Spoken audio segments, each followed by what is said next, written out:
Hello, everyone, and welcome to our very first episode of TR Real Estate Solutions YouTube channel. Today we have with us Mr. Danny Leung, who is a VA lender for military home loans. Right. Can you tell me a little bit about yourself and your business? Yeah, well, my name is Danny Leung, and I work here at Military Home Loans.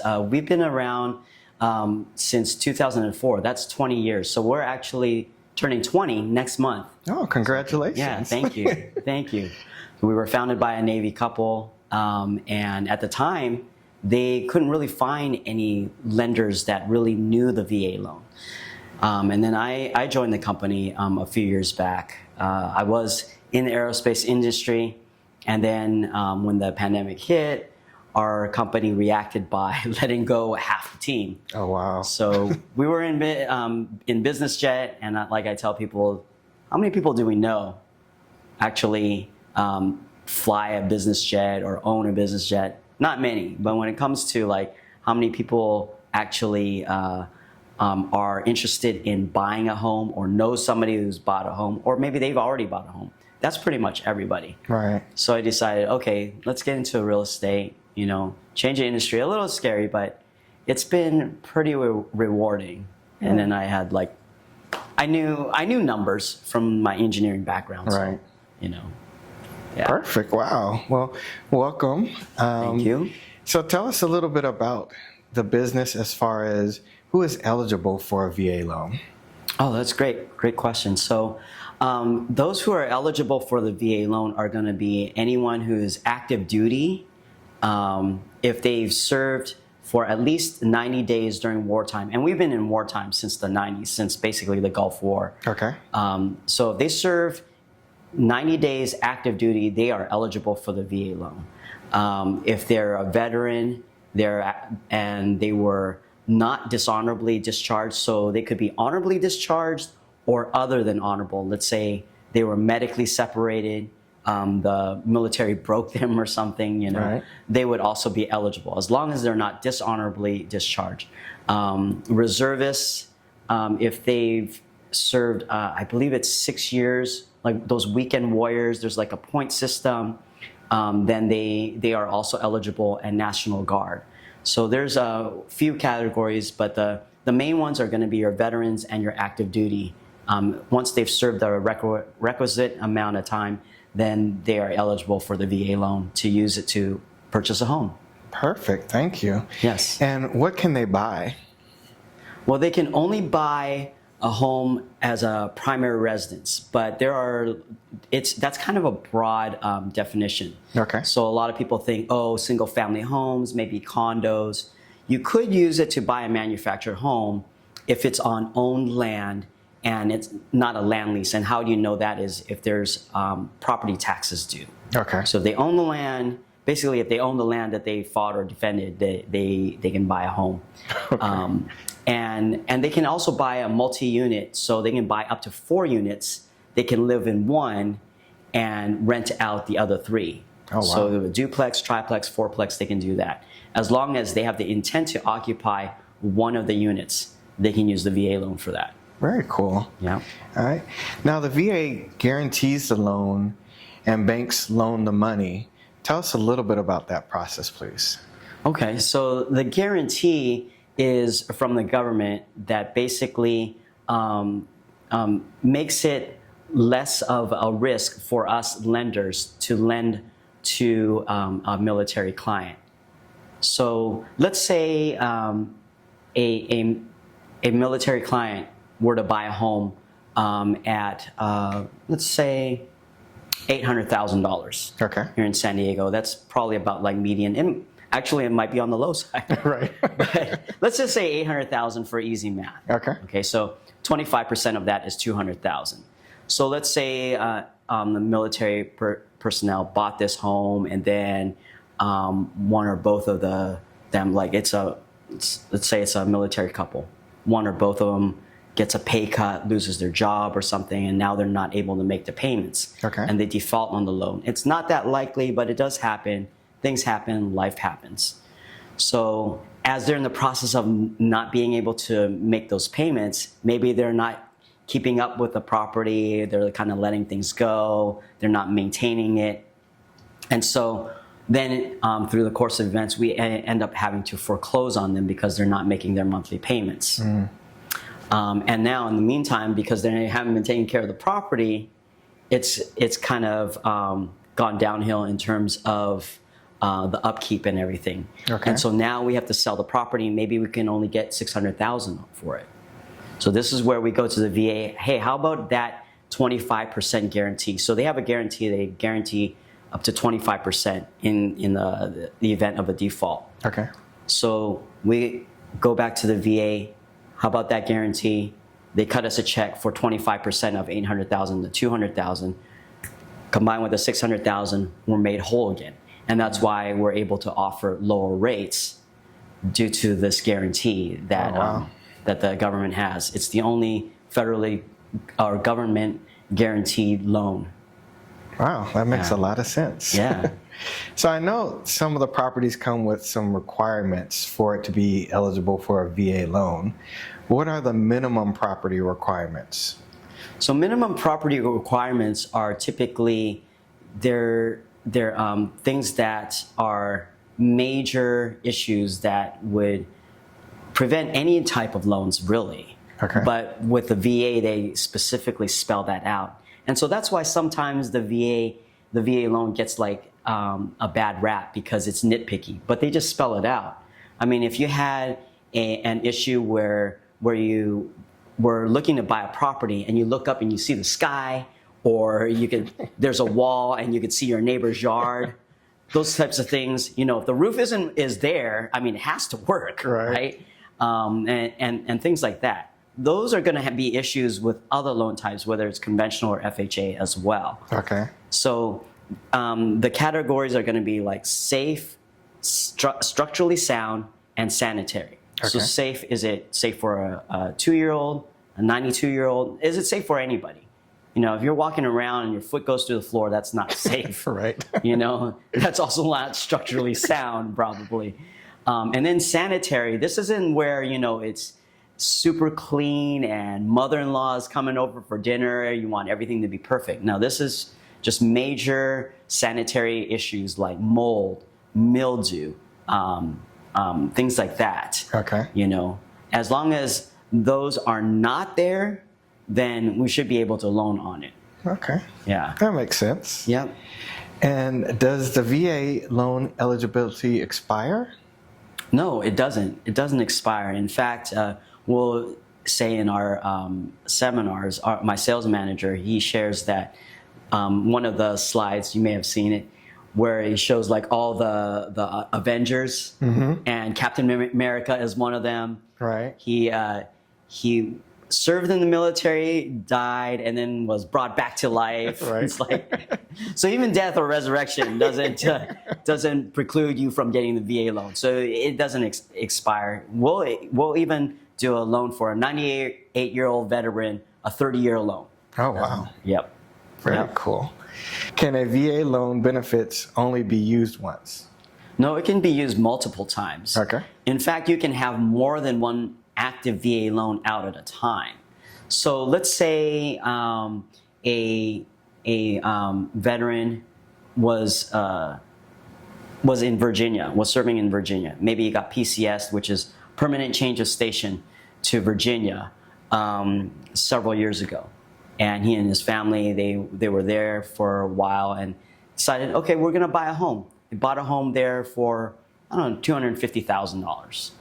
Now they've since moved to San Diego. They got another PCS. I know it's permanent change of station, but Right. It seems like they get changed every so often. Right. So now he's had to move the family to San Diego, and they're looking maybe to buy another home. They don't have to sell that property. They don't even have to refinance that property. They can rent it out and buy another home here in San Diego with limited entitlement. Okay. So the quick way to calculate that is what's the conforming loan limit of the county that you're moving to, minus any VA loans that are that they have outstanding that are active. And so since they bought that property in Virginia for $250,000, and the conforming loan limit is a little bit more than $1 million. Let's just say it is $1 million. You take that $1 million minus that $250,000, they have $750,000 to play with. So they're able to buy a home up to $750,000 zero down. Okay. Now let's say they have to buy the median price of $800,000. That's a difference of $50,000. So they have to put down 25% of that $50,000, which is $12,500. Okay. So they don't have to put $12,500 down on an $800,000 home without having to touch their loan with their previous property. And as long as you have entitlement left, you can buy multiple properties. Okay. You just have to have the intent to occupy when, on the latest one that you're buying. Okay. That makes sense. You can buy a home and then keep that home with a VA loan, rent it out, and move somewhere else, and with limited entitlement, buy another one. So that would be a second-time home buyer. Good deal. Yeah. Now, can a person have more than one VA loan at a time? I think you've kind of mentioned that before. But Yes, they can absolutely. As long as there's entitlement, they can buy more than one property. They can have several. I think I spoke with somebody, I met with somebody that knew of a veteran that had like 3, maybe even 4 VA loans out at a time. Oh, wow. Yeah, it's possible. Good deal. All right. So far, it's been really informative. I do have another question. Are qualification standards harder for the VA loans? Other than being in the military, I mean, no, it's actually easier in some regards because, well, for one, there's no down payment required for first-time use, and maybe even sometimes in second-time use. So, like going back to the example of the couple that owns a home in Virginia for $250,000, move here. If they're able to find something, and there's properties out here still for $750,000, then they don't even have to put a down payment either for that. Okay. You know, and in fact, in some ways, it's easier. So for example, active duty, they get their base pay, they get their BAS, which is basic allowance for sustenance, and then their BAH, which is basic allowance for housing, or as I like to say, buy a house. Those last two, the BAS and the BAH, we're allowed to bump it up by 25% because it's non-taxable. Any non-taxable income, which military does get quite a bit of, we are able to bump it up by 25% as a higher qualifying income. So they're able to purchase more. So they have more purchase power, and it actually helps them qualify to buy a home easier than, say, your conventional or your FHA. The other thing, too, is because the VA loan doesn't have mortgage insurance like conventional and FHA, if you put down less than 20%, you know, you can put 0%, still no mortgage insurance. You know, then it helps them with their monthly payment as well. So that's also another way. In some ways, it's actually easier. Now, if we're looking at the veterans, okay, they don't have their BAS, they don't have their BAH, but maybe they are collecting disability because serving in the military for a number of years, you know, maybe their shoulder hurts, their vision is now affected, or they've got back pains and those kinds of disabilities. They can get a monthly disability income from the VA for that if they're medically separated, and because it's also non-taxable, we get to bump that up 25%. So for the veterans, also helps them as well. Very cool. Yeah. Very cool. Now, we mentioned a little bit before about foreclosures. After a VA foreclosure, can VA benefits be used again? They can, and in fact, the VA loan, this is another reason why the qualifications for a VA loan is actually easier. As long as the foreclosure is no more than or at least 2 years, and credit has been reestablished, and that could be as simple as getting like a secured credit card. Okay. I put in $500, now it's secured by that $500, and you can use that credit card. Right. That's a way to reestablish credit. 2 years for foreclosures. In fact, it's if you look at the guidelines, short sales, deed in lieu and foreclosure, and what's another one? But they all basically fall under foreclosure. They all refer. Oh, look at the foreclosure or bankruptcy. Okay. They look at They look at bankruptcy. So as long as the bankruptcy was not less than 2 years, whether you have short sale, foreclosure, or bankruptcy, you're good to go as long as the credit is reestablished and you meet the other requirements. Okay. Yeah. All right. Now, is this program only for veterans? It's for active duty, veterans, reserves, National Guard that meets the time amount that they need to serve in. Okay. All right. Now, if a person is upside down in their current home, can they move up? Oh, that's a good question. So in that situation, let's say if they're upside down in their home, are they upside down in the home and that's a VA loan? Right. If it's a VA loan, then they would have not just limited entitlement, but a compromised claim, Okay. a compromised VA, compromised eligibility. They're still able to buy another property. And in fact, I know a couple of clients that are in that situation. So it depends on the price of the home. It maybe it makes sense to restore that entitlement because they basically owe the VA. They kind of, because they're upside down or, they did a short sale or something, they kind of shortchanged the VA. Mm-hmm. So now they owe the VA to cover that 25% guarantee that I mentioned. Right. So in that sense, it really depends on what they're looking at. For example, if it costs them $40,000 to restore their entitlement, but they only need to put $25,000 down, guess what? Maybe it makes more sense for them to put $25,000 down, keep that compromise claim. That's fine. Maybe they'll deal with it later. Mm-hmm. But if they need to put a higher down payment, say $60,000 versus restoring their entitlement by paying $40,000, then pay the $40,000. Now you got full entitlement. You can go zero down. So it really depends. We'd have to look at the numbers, how much entitlement you got left, and so on.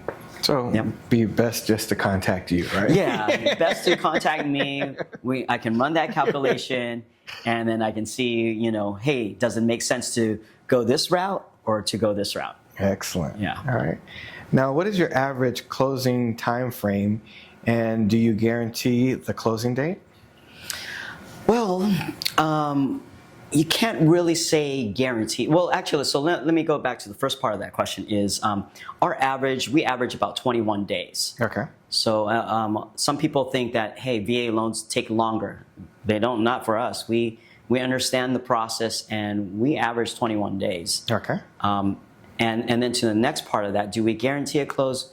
We can't technically say guarantee per regulations. Okay. But we do have a close on time promise, which says that if we make a mistake during that process where like maybe we miscalculated something or something that's crucial that could cause a delay in the escrow closing, then we will give our client $500 as long as that close, so the caveat is, the disclaimer of that is if the escrow is at least 28 days or more. So 28 days or whatever is on the RPA. If the RPA, the purchase agreement is like 30 days, well then it's 30 days. And if we end up closing in 31 and it was our fault, then we give our client $500. Oh, wow. Yeah, so that's about as close to a guarantee without calling it a guarantee. Right. Good deal. Now, do you handle underwriting in-house? Yes, we handle underwriting in-house. So we are part of American Pacific Mortgage. And so we use the corporate underwriters and we have a good relationship with them. And so all of that is handled in-house. We've got our own processor, processing manager within Military Home Loans, and she does a great job with processing the loans. Once I get the purchase agreement and I set the file up. Then I send it to her, and then she does all the conditions, gets the loan from pre-approval to conditional loan approval to full loan approval, and she works closely with the underwriters to make sure that everything is checked out and the loan is good to go. Very cool. Yeah. You've done a great job at explaining everything to us, but I know there sometimes can be some common myths about the lending process. Can you go over a couple of the myths that they have about the VA loan process? Oh, okay. So a couple of myths. One of the things about the VA loan, it is VA, it is Veterans Affairs, and so people will think, oh, I need to go to the VA to get a loan. No, the VA home loan benefit is a benefit that a military personnel or service person earns from their time in service. But then the loans themselves are actually written or given by lenders like myself. Okay. From banks, from credit unions, from military home loans, things like that. So you're not going to the VA to get a VA home loan. You can go to the VA to ask about the benefit, but to actually get the loan, you have to go to a lender that understands the VA loans. So that's one of the things about that might be like a misconception. Gotcha. Yeah. Very cool. Now, is there anything else you would like to share with us? Well, also the close on time promise that I mentioned, in addition to that, we have a pre-approval promise. So let's say we pre-approve somebody, and again, we make a mistake, and that mistake is so crucial, it makes them fall out of escrow. We will give our client $1,500 as a financial way of saying sorry. Most lenders don't do that. I don't know any lender that has like a financial guarantee, not guarantee, sorry, a promise. Right. that they have for their clients in case they make mistakes. So then it's because we have skin in the game, so to speak. We don't want to lose that $1,500. The client doesn't want to get $1,500 in lieu of the house that they really fell in love with, and we all want them to get that house. You as the realtor want them to get the house. Right. They get the $1,500. Nobody else wins except they get a consolation prize. Right. That's no fun. Right. So it is incumbent on us to make sure that we do our due diligence in checking everything. And so to date, since we offered that program, we've never been required to pay that out because we've never made a mistake in such that it has caused somebody to fall out escrow. Escrow falls out all the time, but we can at least say it wasn't our fault. Very cool. Yeah. Very good. All right. Well, thank you so much, Danny, for coming to speak with us today. Can you tell people how to get in contact with you for your services or any additional questions that they may have? Well, to get in contact with me, you can give me a call or shoot me a text at 626-233-5649. Or you can even contact me on my Google Voice number, which is 858-247-1539. That happens to spell 858-24/7, one key. So that's a great way to remember it. You can call or text me, and I'll be happy to answer all of your questions. Thank you, Danny, so much for your time. We appreciate it. All right.